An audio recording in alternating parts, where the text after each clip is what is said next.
প্রমিতের মুখে ঝামা ঘষে কোর্টে কেস লড়ছে প্রিয়া। সম্পূর্ণ জানতে দেখতে থাকো। গল্পের শুরুতেই দেখা যায় যে এভি আর প্রমিত দুজন মিলে কথা বলতে শুরু করে। তখনই অগ্নি বলে, আচ্ছা আমি কি তোকে আগের দিন আমার নাম এভি বলেছিলাম? সেই জন্যই বোধহয় তুই চিনতে পারিসনি, তাই না রে প্রমিত? প্রমিত তখন বলে, হ্যাঁ, কিন্তু আমি পরে চিনতে পেরেছিলাম, দেখছিলাম যে তুই আমাকে চিনিস কিনা। অগ্নি তখন বলে, আমি সত্যি তোকে চিনতে পারিনি, সরি রে, আর কখনো এরকমটা হবে না। প্রমিত মনে মনে ভাবে, তার মানে যেই বুদ্ধিটা অ্যাপ্লাই করেছিলাম সেটা একদম খেটে গেছে, এবারে বাকি কাজটাও ঝটপট করে ফেলতে হবে। তখনই প্রমিত বলে, সত্যি কত বছর পর আমাদের এইভাবে দেখা, সত্যি ভাবাই যায় না, তাই না রে? অগ্নি তখন বলে, ঠিক কথা, তারপর বল কবে আসছিস আমাদের বাড়ি? তখনই প্রমিত বলে, খুব তাড়াতাড়ি একদিন যাব, তোর সাথে মিট করব, তোর বাড়ির লোকের সাথে আবারও মিট করব। আমি তো একা, তোদের এই একান্নবর্তী পরিবার দেখে আমার খুব ভালো লাগছে, আমার মনে হচ্ছে আমি যেন একটা অন্যরকম জগতে এসেছি। তখনই অগ্নিব বলে, এটা অবশ্য ঠিক কথাই বলেছিস, আমাদের বাড়ির সবাই খুব ভালো আর আমরা একসাথেই থাকি। কিন্তু তখনই কথা ডান চোখটা লাফাতে থাকে, কথা বুঝতে পারে আবারও কোনো একটা গন্ডগোল হতে চলেছে। এর মধ্যেই দেখা যায় ম্যান্ডি উকিলকে টাকা দেয় আর বলে, আপনি একটা মামলা করেই ফেলুন, আর যা টাকা লাগে সবটাই আমরা দেব। তখন অন্যদিকে সকাল হতেই সবাই মিলে যখন বসে গল্প করছে, কর্তা দাদু আস্তে আস্তে নিজেকে সামলে নেওয়ার চেষ্টা করছে। কথা তখন বলে, কর্তা দাদু আপনি কেন চিন্তা করছেন, আমরা সবাই তো আছি, আপনার কোনো ক্ষতি হতে আমরা দেব না। হ্যাঁ, আমরা এখন কিছু করতে পারছি না ঠিকই, কিন্তু সময় আসুক আমরাও দেখিয়ে দেব যে আমরা কতদূর কি করতে পারি। তবে একটা কথা মনে রাখবেন যে আমরা কখনোই হেরে যাব না, আমরা কখনোই হারতে পারি না। তার মধ্যেই প্রমিত তো মনে মনে ভাবছে যেভাবেই হোক অগ্নিব আর কথাকে জব্দ করবে। সকাল হতেই বাড়িতে কোর্টের থেকে চিঠিটা চলে এসেছে, আর এটা দেখার পরেই কর্তা দাদু আরোই বেশি করে ভেঙে পড়েছে। তখন সঞ্চিতা বলে, বাবা আপনি নিজেকে সামলান, এই পরিস্থিতিতে আমরা যদি সবাই এখন ভেঙে পড়ি তাহলে কি করে হবে? আমাদের তো লড়াইটা চালিয়ে যেতে হবে, আপনার নাতি নাতনিরা তো আপনার পাশে আছে, কিন্তু এই রকমভাবে যে একটা মামলা হতে পারে সেটা কেউ ভাবতেই পারেনি। অগ্নি তখন বলে, কালকে হিয়ারিং হবে আর কালকে কোর্টে আমাদের উপস্থিত থাকতেই হবে। কোথা থেকে যে কি হচ্ছে আমি সত্যি কিছু বুঝতে পারছি না। তখনই কথা বলে, পাচক মশাই আমরা তো আমাদের বাড়ির উকিলকেই এই কেসটা লড়তে দিতে পারি, তাই না? তখন অগ্নি বলে, হ্যাঁ তুই তো এটা একদম ঠিক কথাই বলেছিস, এটা তো আমার মাথাতেই আসেনি। এরপর প্রিয়াকে ডেকে বলে, প্রি আমি চাই এই কেসটা তুই হ্যান্ডেল কর, তুই এই কেসটা লড়। প্রি তখন বলে, বিগ ব্রো তুই এসব কি বলছিস, আমি কোর্টে কোনোদিনও প্র্যাকটিস করিনি। হ্যাঁ আমার কাছে সার্টিফিকেট আছে, আমার কাছে লাইসেন্স আছে, কিন্তু তাই বলে আমি এখন এসব করব? আমি পারবো না, এত ভাইটাল একটা কেস আমি কিছুতেই লড়তে পারবো না।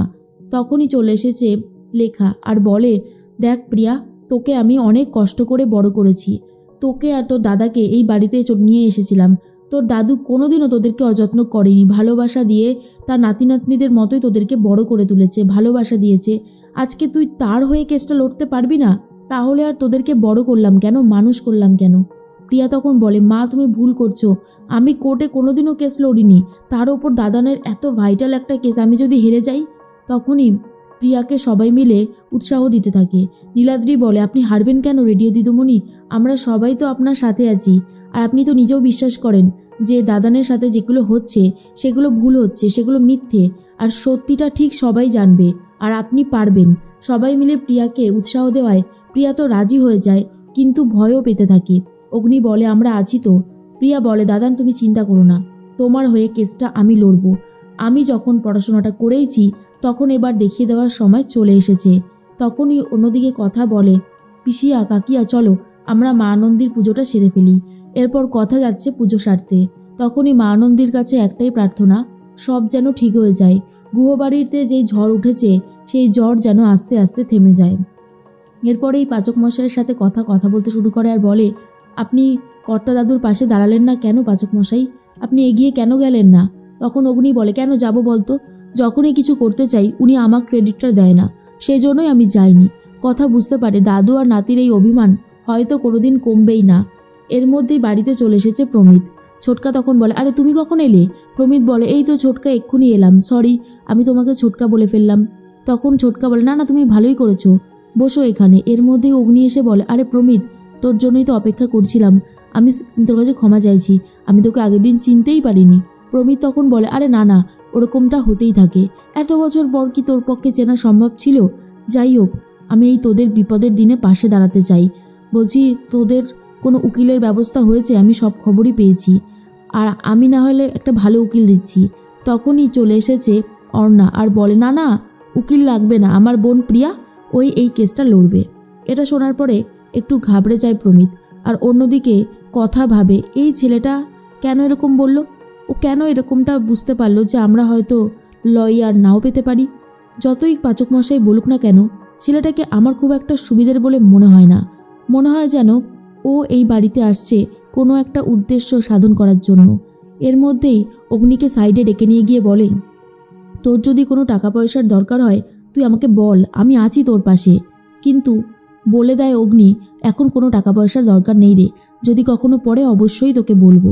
এর মধ্যেই কথা ভাবে, এই প্রমিতকে আমায় ভালো করে চোখে চোখে রাখতে হবে। এর মধ্যেই প্রিয়া লয়ারের ড্রেস পরে নিয়েছে আর বলে, এত বছর পর আমি আবারও এই ড্রেসটা পরেছি, কোনোদিন কোর্টে প্র্যাকটিস করিনি, কিছুই জানি না, কেমন যেন ভয় লাগছে, শুধু ডিগ্রিটাই আছে, আমি পারবো এই কেসটা লড়তে। তখনই চলে এসেছে নীলাদ্রি আর বলে, নিশ্চয়ই পারবেন, আপনার নিজের প্রতি আগে বিশ্বাস আনতে হবে, তারপরে আপনি সবাইকে বিশ্বাস করাতে পারবেন যে এই কেসটা আপনি লড়তে পারবেন। ঠিক তখনই গোপালের পুজোর প্রসাদ আর ফুল নিয়ে এসেছে আর বলে, আপনার মাথায় একটু ছুঁয়ে দেব। তখন প্রিয়া সম্মতি দিতেই প্রসাদটাও খাইয়ে দেয় আর ফুলটা ছুঁয়ে দিয়ে বলে, দাদানের জন্য আপনাকে এই কেসটা লড়তেই হবে রেডিও দিদৌনি। আজকে দাদানকে যারা যারা অপমান করেছে, অন্যায় করেছে, তারা যাতে শাস্তি পায় সেই ব্যবস্থাই আপনি করবেন, আমরা সবাই আপনার সাথে আছি। এদিকে কথা বলে, কর্তা দাদু এবারে কিন্তু আমাদেরকে বেরোতে হবে, হাতে বেশি সময় নেই। আর অন্যদিকে ম্যান্ডিদেরকে হাতে রেখে দিয়েছে প্রমিত। ম্যান্ডিকে টাকা দেয় আর বলে, শোনো, তোমরা যাবে, এই গুহবাড়ির কেউ যেন সঠিক সময় কোর্টে পৌঁছতে না পারে সেই কাজটাই তোমরা করবে। এরপর কিছু গুন্ডা এসে কর্তা দাদুদের রাস্তায় দাঁড়িয়ে পড়ে আর বলতে থাকে যে আমরা এই গুহ ফার্মার থেকে সবাইকে যেতে দেব না, আর এখান থেকে কেউ যেতে পারবে না কোর্টে। তখনই সবাই মিলে এগিয়ে আসে আর কর্তা দাদুর গালে রীতিমতো কালি লেপে দিয়ে চলে যায়। আর এটা দেখার পর অগ্নি গুন্ডাগুলোকে মারধর শুরু করে দেয়। কর্তা দাদু তো খুবই ভেঙে পড়েছে, কালি মুখ নিয়ে যাবে না বলে ঠিক করে, কিন্তু প্রিয়া এগিয়ে এসে বলে, আমরা যদি আজকে কোর্টে না যাই তাহলে কিন্তু অবস্থা খারাপ হয়ে যাবে আরও বেশি করে, এই মুখ নিয়ে তোমাকে যেতে হবে দাদান, কিছু করার নেই, আমাদের হাত পা বাঁধা। তখন কর্তা দাদু বলে, ঠিক আছে আমি যাব। এরপর কথাও অনেক ভেঙে পড়েছে আর বলে, যারা যারা অন্যায় করেছে, যারা এই অবস্থা করেছে কর্তা দাদুর, আমি তাদেরকে কখনোই ক্ষমা করব না, তাদেরকে এমন উচিত শাস্তি দেব যে ভাববে কথা কি জিনিস। আর এদিকে প্রমিত কথার মনের জোর থেকে অবাক হয়ে যায়।